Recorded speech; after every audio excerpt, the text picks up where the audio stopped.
ദൈവത്തിൻ്റെ പരിശുദ്ധമായ നാമം മഹത്വപ്പെടുമാറാകട്ടെ. ദൈനംദിന അപ്പം എന്ന അനുദിന വചനചിന്തയിലേക്ക് ഏവർക്കും സ്വാഗതം. ഇന്ന് ആത്മാവിനെ കെടുക്കരുത് എന്ന വിഷയത്തെ ആസ്പദമാക്കി ചില കാര്യങ്ങൾ നമുക്ക് ചിന്തിക്കാം. അതിനാധാരമായ ഒരു വാക്യം വായിക്കാം. 1 തെസ്സലോനിക്കർ 5:19 ആത്മാവിനെ കെടുക്കരുത്. ദൈവം മനുഷ്യവർഗത്തിന് നൽകിയിട്ടുള്ള എല്ലാ ദാനങ്ങളിലും ഏറ്റവും വലുത് പരിശുദ്ധാത്മാവാണ്. നമ്മുടെ ഭൗമിക പാത്രങ്ങളായ നമ്മുടെ ശരീരങ്ങളിൽ നമുക്ക് ഈ അമൂല്യമായ നിധി ലഭിച്ചിട്ടുണ്ട്. ആത്മാവിനെ ഉണർത്താൻ കർത്താവ് നമ്മെ ഉപദേശിക്കുമ്പോൾ ആത്മാവിനെ കെടുക്കരുതെന്നും അവൻ മുന്നറിയിപ്പ് നൽകുന്നു. പരിശുദ്ധാത്മാവ് നമ്മുടെ ഉള്ളിൽ കത്തുന്ന ഒരു തീ പോലെയാണ്. നാം പ്രാർത്ഥിക്കുകയും സ്തുതിക്കുകയും ചെയ്യുമ്പോൾ ആ തീ ഉജ്ജ്വലമായി ജ്വലിക്കുന്നു. ആത്മാവിൻ്റെ ദാനങ്ങൾ ശക്തമായി പ്രവർത്തിക്കുന്നു. എന്നാൽ നാം ആത്മാവിനെ ദുഃഖിപ്പിക്കുമ്പോൾ ആ തീ കെട്ടുപോകുന്നു. ഒരു മണ്ണെണ്ണ വിളക്കിനെ കുറിച്ച് ചിന്തിക്കുക. വിളക്കിൽ എണ്ണ തീർന്നു പോയാൽ, അല്ലെങ്കിൽ എണ്ണയും തിരിയും തമ്മിൽ ശരിയായ സമ്പർക്കമില്ലെങ്കിൽ, അല്ലെങ്കിൽ മഴയുള്ളതോ കാറ്റുള്ളതോ ആയ സ്ഥലത്ത് വെച്ചാൽ ജ്വാല കെട്ടുപോകും. അതുപോലെ പരിശുദ്ധാത്മാവിൻ്റെ പ്രേരണകളും മാർഗനിർദ്ദേശങ്ങളും നാം അവഗണിക്കുകയും പ്രാർത്ഥന അവഗണിക്കുകയും മനഃപൂർവമായ പാപത്തിൽ വീഴുകയും ചെയ്താൽ നാം തന്നെ ആത്മാവിനെ കെടുത്തിക്കളയുകയായിരിക്കും. ആത്മാവിനാൽ ശക്തമായി ഉപയോഗിക്കപ്പെട്ടിരുന്ന പല വിശ്വാസികളും ദൈവദാസന്മാരും പിന്നീട് പാപത്തിൽ, പ്രത്യേകിച്ച് അധാർമികത, വ്യഭിചാരം, മോഹം എന്നിവയിൽ വീണുപോയതിനാൽ അവരുടെ പ്രകാശവും സ്വാധീനവും നഷ്ടപ്പെട്ടു.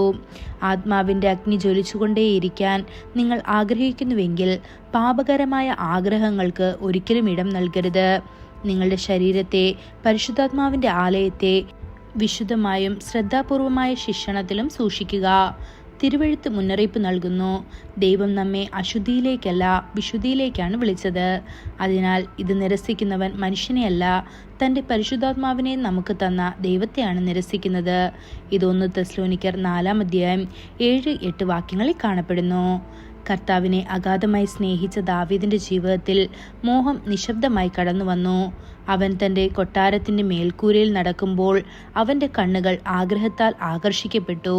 ഒടുവിൽ അവൻ ഗുരുതരമായ പാപത്തിൽ വീണു. ആ പ്രവൃത്തിയുടെ കൈപ്പേറിയ അനന്തരഫലങ്ങൾ അവൻ ആസ്വദിക്കാൻ തുടങ്ങിയപ്പോഴാണ് അയാൾക്ക് നാശത്തിൻ്റെ ആഴം മനസ്സിലായത്. അതുകൊണ്ടാണ് അവൻ കണ്ണുനീരോടെ നിലവിളിച്ചത്, ദൈവമേ, നിർമ്മലമായൊരു ഹൃദയം എന്നിൽ സൃഷ്ടിച്ച് എൻ്റെ ഉള്ളിൽ സ്ഥിരമായൊരു ആത്മാവിനെ പുതുക്കണമേ എന്ന്. നിന്റെ സന്നിധിയിൽ നിന്ന് എന്നെ തള്ളിക്കളയരുതേ. നിന്റെ പരിശുദ്ധാത്മാവെ എന്നിൽ നിന്ന് എടുത്തു കളയരുതേ. നിന്റെ രക്ഷയുടെ സന്തോഷം എനിക്ക് തിരികെ തരണമേ. നിന്റെ ഉദാരമായ ആത്മാവിനാൽ എന്നെ താങ്ങണമേ എന്ന്. ഇത് സങ്കീർത്തനം 51:10-12 വരെയുള്ള വാക്യങ്ങളിൽ കാണപ്പെടുന്നു. പ്രിയ ദൈവമക്കളെ, ആത്മാവിൻ്റെ അഗ്നി ഒരിക്കലും കെടുത്തിക്കളയാൻ അനുവദിക്കരുതേ. അത് എല്ലായ്പ്പോഴും നിങ്ങളുടെ ഉള്ളിൽ ജ്വലിച്ചും കൊണ്ടേയിരിക്കട്ടെ. പരിശുദ്ധാത്മാവ് നിങ്ങളിൽ വസിക്കുന്നു എന്ന വസ്തുതയിലാണ് നിങ്ങളുടെ യഥാർത്ഥ മഹത്വം സ്ഥിതി ചെയ്യുന്നത്. ഈ വചനങ്ങളാൽ ദൈവം നമ്മെ ഓരോരുത്തരെയും അനുഗ്രഹിക്കുമാറാകട്ടെ. കൂടുതൽ ധ്യാനത്തിനുള്ള വാക്യം റോമർ 12:11 ഉത്സാഹത്തിൽ മടുപ്പില്ലാതെ ആത്മാവിൽ എരിവുള്ളവരായി കർത്താവിനെ സേവിപ്പീൻ. ഇന്നത്തെ ബൈബിൾ വായന രാവിലെ സദൃശ്യവാക്യങ്ങൾ 27, 28, 29 അധ്യായങ്ങൾ. വൈകുന്നേരം 2 കൊരിന്ത്യർ 10 അധ്യായം. ആമേൻ.